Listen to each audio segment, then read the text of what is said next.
Imagine the typical picture of a successful person. They're smart, they're healthy, they're hardworking, they're staying on track, following a routine.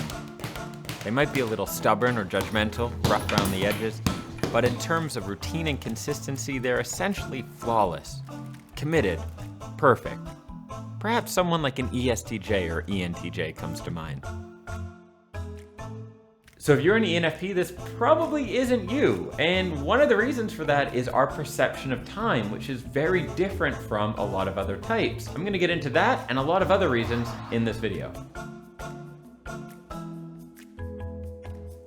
Hanging out with an ENFP can be a ton of fun. One of the reasons is our CVs are usually packed with a ton of interesting jobs. I've had clients who are professional magicians, dancers, cam girls, coaches, athletes, painters, executives, just about anything. Some of them have done just about all those things in one lifetime.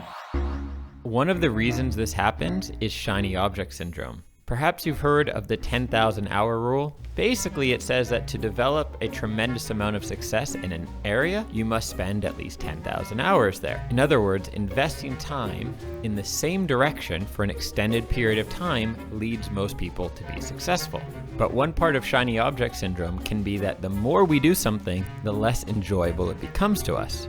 And something new appears much more exciting simply because it is new to us. And if you think about areas around wealth building and career success and how many of these require long-term consistent focus, you can imagine the effect shiny object syndrome can have on our lives.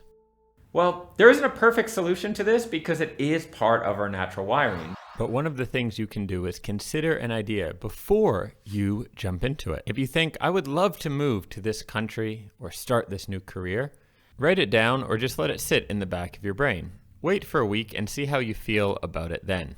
If it's still exciting and worth it, start to take some action to make it happen. One of the reasons I love being an ENFP is I make shit happen. I ask my ENFP clients, what is a long time? 3 months is the longest I think I have ever heard because we want things to happen now. We live in the present and we like action, we like movement. This is awesome, right? This is a strength, this is a skill. You bring a force to your team, but there's a bit of a problem.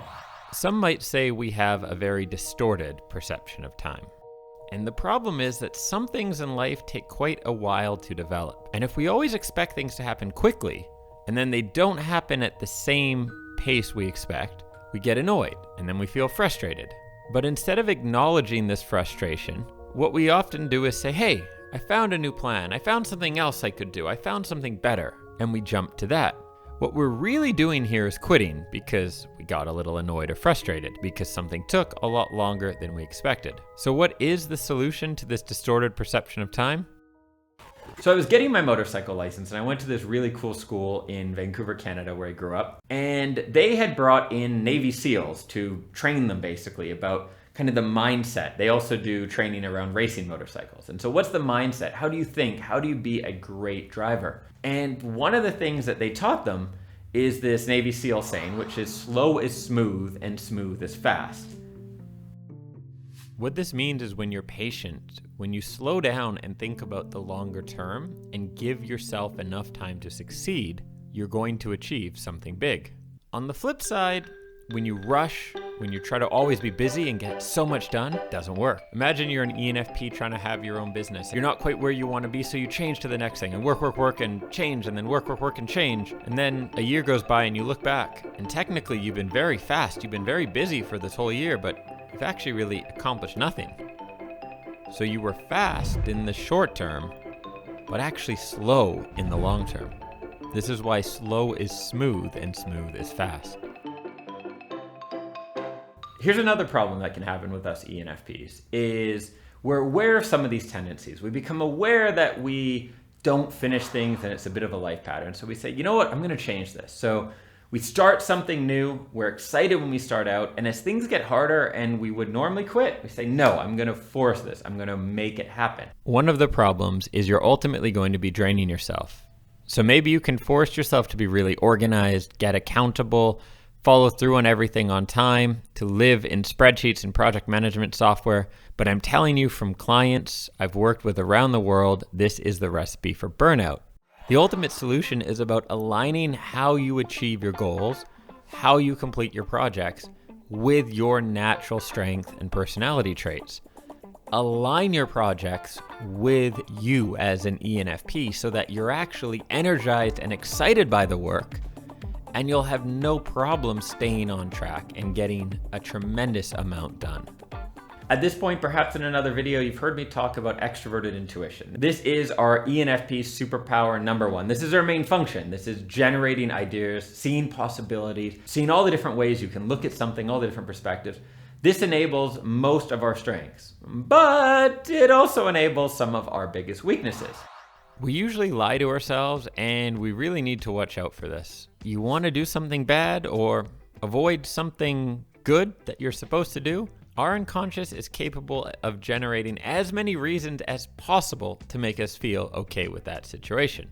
It can justify just about any behavior we'd like to do. And of course, this can be fun. I'm not saying to stop it right now. Maybe give yourself a few more years of fun before you decide to tackle your unconscious and all those demons. But once you want to tackle your demons, what I would suggest doing is one, writing things down so it becomes a little more concrete and you can take your unconscious and all these justifications and put it on paper.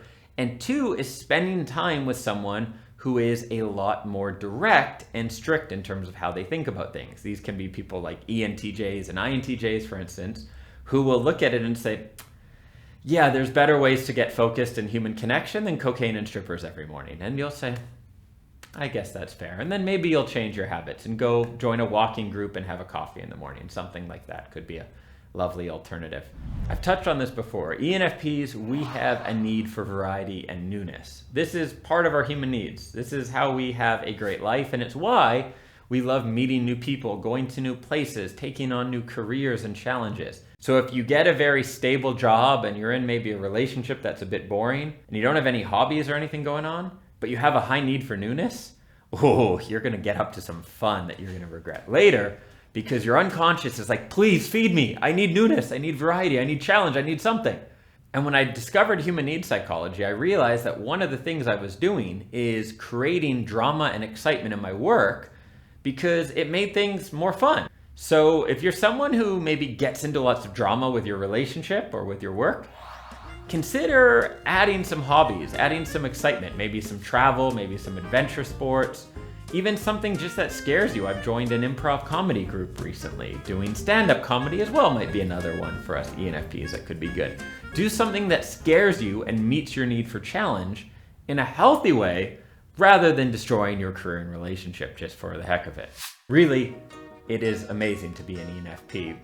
But some of the traits that make life so great can also create challenges. And to summarize, if something pops into your head, write it down and see if it comes back. If it's only pops in your head one time, don't do it. Slow down and give yourself time to succeed. Slow is smooth and smooth is fast. Don't expect results to happen overnight.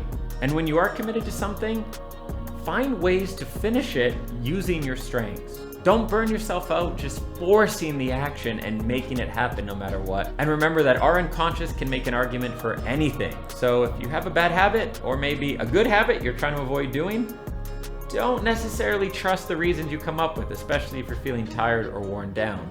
And last but certainly not least is proactively meet your need for newness. Us ENFPs, we need excitement, we need variety, we need fun.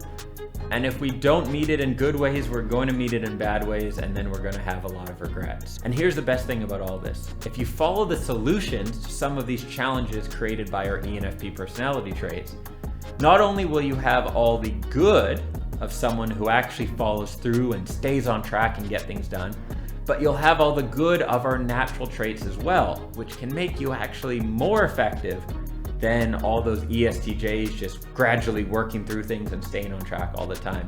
You can be super focused and work really fast and be impatient and actually finish and get things done.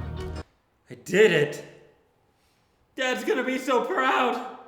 Now, if you've enjoyed this video and you would like to learn more about the ENFP personality type and how you can use your strengths to design an awesome life, I offer a free training, which you can get at dreamsaroundtheworld.com/ENFP training. There'll be a card that pops up with that as well. I would encourage you to check out that training. I hear very good feedback from subscribers. If you're new here, be sure to hit the subscribe button. I'd love to see you in the next videos. And in the comments below, let me know which of these challenges has been most present in your life and which of these solutions you're most excited about implementing starting this week. I'm Dan Johnston, this is Dreams Around the World, and my mission here is to help you become the best version of yourself, all while making the most awesome life possible for you and those you love.